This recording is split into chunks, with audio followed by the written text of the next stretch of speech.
Readings. So welcome to the chapel to the stream. How you doing? How you doing? How you doing?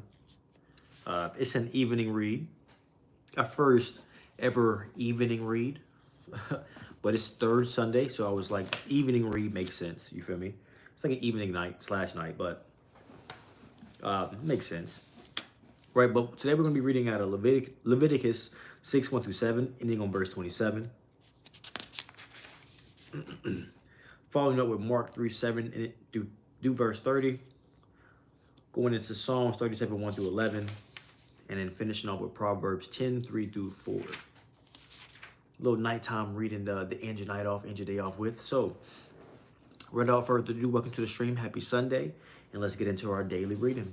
So, Leviticus 6, 1 through 7, ending on verse 27, is beginning with, Then the Lord said to Moses, Suppose one of you sins against your associate, is unfaithful to the Lord. Suppose you cheat in a deal involving a security deposit, or you steal or commit fraud, or you find lost property and lie about it, or you lie while swearing to tell the truth, or you commit any other such sin. If you have sinned in any of these ways, you are guilty. You must give back whatever you stole, or the money you took by extortion, or the security deposit, or the lost property you found, or anything attained by swearing falsely. You must make restitution by paying the full price plus an additional 20% to the person you have harmed. On the same day, you must present a guilt offering. As a guilt offering to the Lord, you must bring to the priest your own ram with no defects, or you may buy one of equal value. Through this process, the priest will purify you before the Lord, make you right with him, and you will be forgiven for any of these sins you have committed. Then the Lord said to Moses, Give Aaron and his sons the following instructions regarding the burnt offering. And the burnt offering must be left on top of the altar until the next morning, and the fire on the altar must be kept burning all night. In the morning, after the priest on duty has put on his official linen clothing and linen undergarments, he must clean out the ashes of the burnt offering and put them beside the altar. Then he must take off these garments, change back into his regular clothes, and carry the ashes outside the camp to a place that is ceremonially clean. Meanwhile, the fire on the altar must be kept burning. It must never go out. Each morning, the priest will add fresh wood to the fire and arrange the burnt offering on it. He will then burn the fat of the peace offerings on it. Remember, the fire must be kept burning on the altar at all times. It must never go out. These are the instructions regarding the grain offering. Aaron's sons must present this offering to the Lord in front of the altar. The priest on duty will take from the grain offering a handful of choice flour, moistened with olive oil, together with all the frankincense. He will burn this representative portion on the altar as a pleasing aroma to the Lord. Aaron and his sons may eat the rest of the flour, but it must be baked without yeast and eaten in the sacred place within the courtyard of the tabernacle. Remember, it must never be prepared with yeast. I have given it to the priests as their share of the special gifts presented to me. Like the sin offering and the guilt offering, it is most holy. Any of Aaron's male descendants may eat from the special gifts presented. Hey, what's up, Stellish? School is not canceled for you, bro. Good night, bro. Have a good night. To the Lord. This is their permanent right from generation to generation. Anyone or anything that touches these offerings will become holy. Then the Lord said to Moses, On the day Aaron and his sons are anointed, they must present to the Lord the standard grain offering of 2 quarts of choice flour, have to be offered in the morning and have to be offered in the evening. It must be carefully mixed with olive oil, and cooked on a griddle. Then the slices grain offering are presented as a pleasing aroma to the Lord. In each generation, the high priest who succeeds Aaron must prepare the same offering. It belongs to the Lord, and it must be burned up completely. This is the permanent law. All such grain offerings of a priest must be burned up entirely. None of it may be eaten. Then the Lord said to Moses, Give Aaron and his sons the following instructions regarding the sin offering. The animal given as an offering for sin is most holy offering, and it must be slaughtered in the Lord's presence at the place where the burnt offerings are slaughtered. The priest who offers the sacrifice as a sin offering must eat his portion in the sacred place, within the courtyard of the tabernacle. Anyone or anything that touches the sacrificial meat will become holy. If any of the sacrificial blood splatters on a person's clothing, the soiled garment must be washed in the sacred place. If a clay pot is used to boil the sacrificial meat, it must be then broken. If a bronze pot is used, it must be scoured and thoroughly rinsed with water.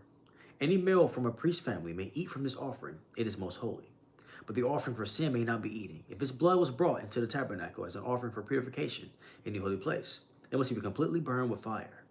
These are the instructions for the guilt offering. It is most holy. The animal sacrificed as a guilt offering must be slaughtered at the place where the burnt offerings are slaughtered, and its blood must be splattered against all sides of the altar.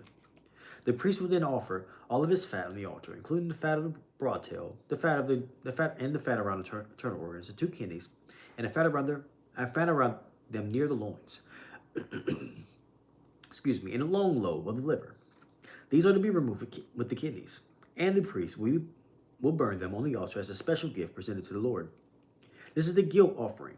Any male from a priest's family may eat the meat. It must be eaten in the sacred place, for it is most holy. The same instructions apply to both the guilt offering and the sin offering. Both belong to the priest who uses them to purify someone, making that person right with the Lord. In the case of the burnt offering, the priest may keep the hide of the sacrificed animal. Any grain offering that has been baked in an oven, prepared in a pan, or cooked on a griddle belongs to the priest who presents it. All other grain offerings, whether made of dry flour or flour moistened with olive oil, are to be shared equally among the priests. The descendants of Aaron. These are the instructions regarding the different kinds of peace offerings that may be presented to the Lord. If you present your peace offering as an expression of thanksgiving, the usual animal sacrifice must be accompanied by various kinds of bread made without yeast, then cakes mixed with olive oil, wafers spread with oil, and cakes made of choice flour mixed with olive oil. This peace offering of thanksgiving must be accompanied by loaves of bread made with yeast. One of each kind of bread must be presented as a gift to the Lord. It will then belong to the priest who splattered the blood of the peace offering against the altar. The meat of the peace offering of thanksgiving must be eaten on the same day it is offered. None of it may be saved for the next morning. If you bring an offering to fulfill a vow or as a voluntary offering, the meat must be eaten on the same day the sacrifice is offered. But whatever is left may be eaten on the second day. Any meat left over until the third day must be completely burned up. If any of the meat from the peace offering is eaten on the third day, the person who presented it will not be accepted by the Lord. You will receive no credit for offering it. By then the meat will be contaminated. If you eat it, you'll be punished for your sin. Meat that touches anything ceremonially unclean may not be eaten. It must be completely burned up. The rest of the meat may be eaten, but not only by people who are ceremonially clean. If you are ceremonially unclean and you eat the meat from a peace offering that was presented to the Lord, you will be cut off from the community.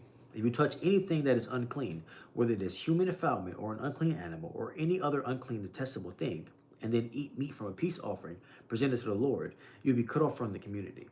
Then the Lord said to Moses, "Give the following instructions to the people of Israel. You must never eat fat, whether from a cattle, sheep, or goats. The fat of an animal found dead or torn to pieces by wild animals must never be eaten, though it may be used for any other purpose. Anyone who eats the fat from an animal presented as a special gift to the Lord will be cut off from the community, no matter where you live. You must never consume the blood of any bird or animal. Anyone who consumes blood will be cut off from the community." Oh, what's up, Just Helena? This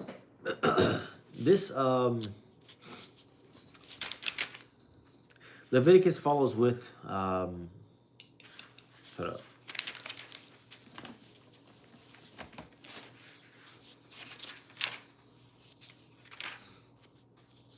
Exodus, where it continues all the instructions from.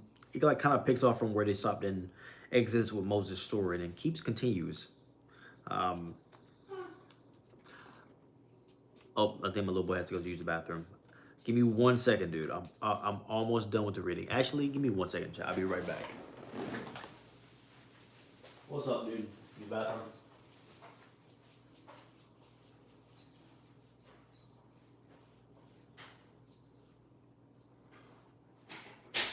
Go ahead. Go. Go.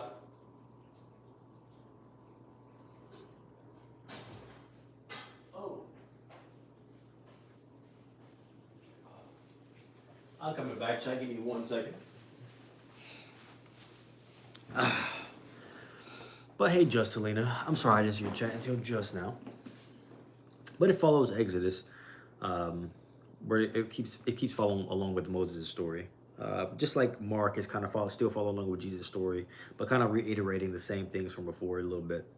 But now let's get into Mark 3:7-30. So Jesus went out to the lake with his disciples, and a large crowd followed him. They came from all over Galilee, Judea, Jerusalem, Idumea, from east of the Jordan River, and even from as far north as Tyre and Sidon. The news about his miracles had spread far and wide, and vast numbers of people came to see him. Jesus instructed his disciples to have a boat ready so the crowd would not crush him. He had healed many people that day, so all the sick people eagerly pushed forward to touch him.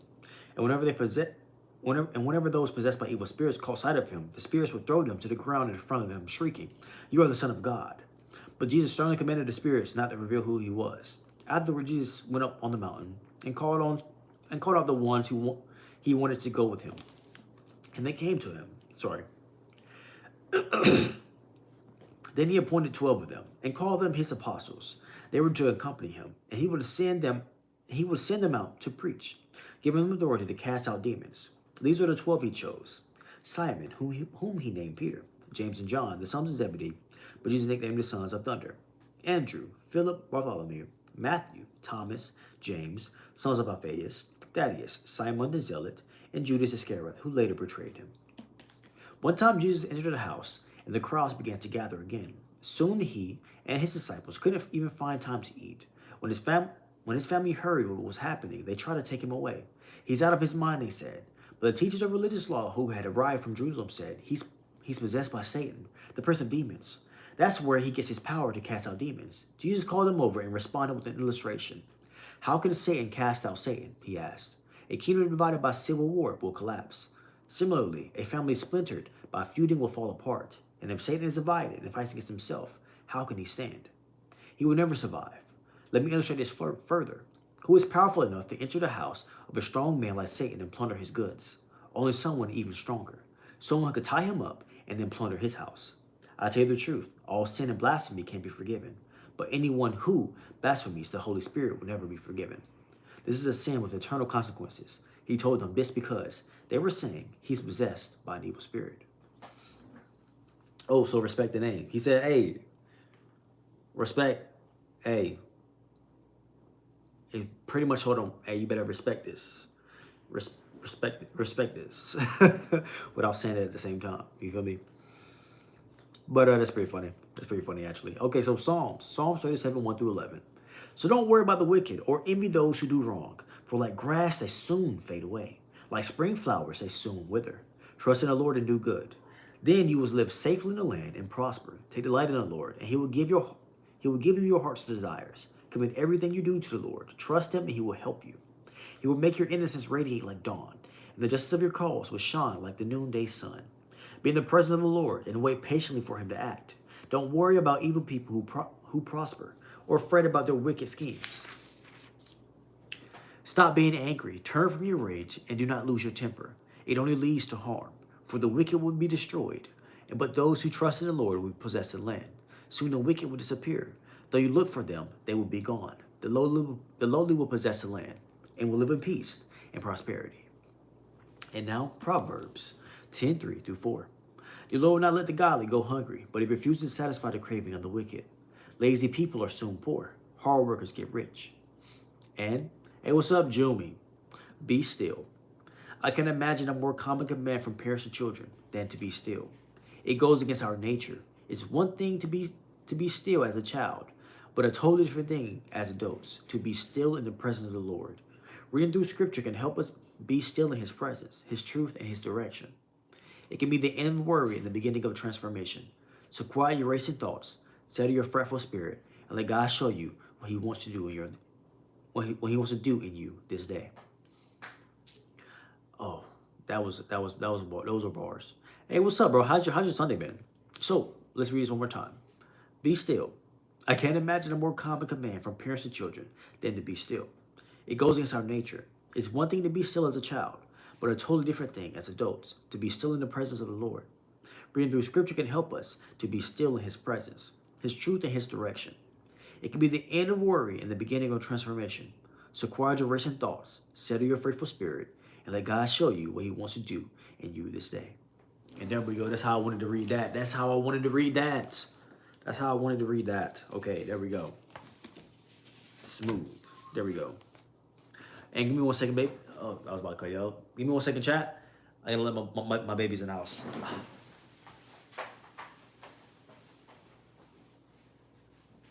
Ooh. Come on in.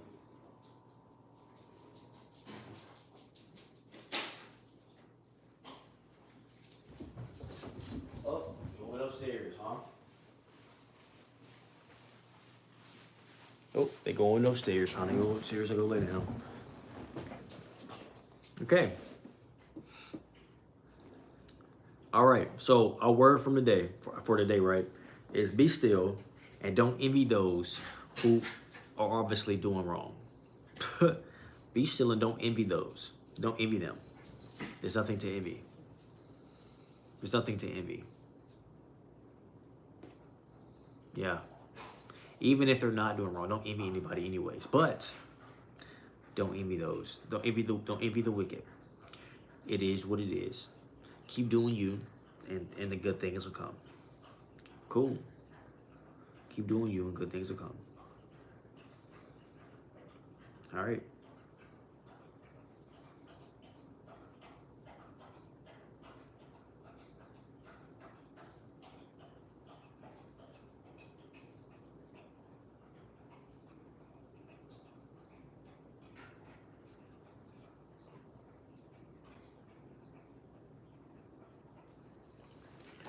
Okay.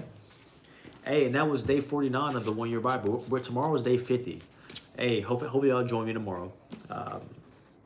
I've been enjoying this read. I hope you guys have been enjoying it as well. And I'm gonna see y'all tomorrow. Peace. Y'all have a great one. Good night. Y'all have a great night. Good night. Good night. See you Monday. Tomorrow, Monday, for day 50. Peace.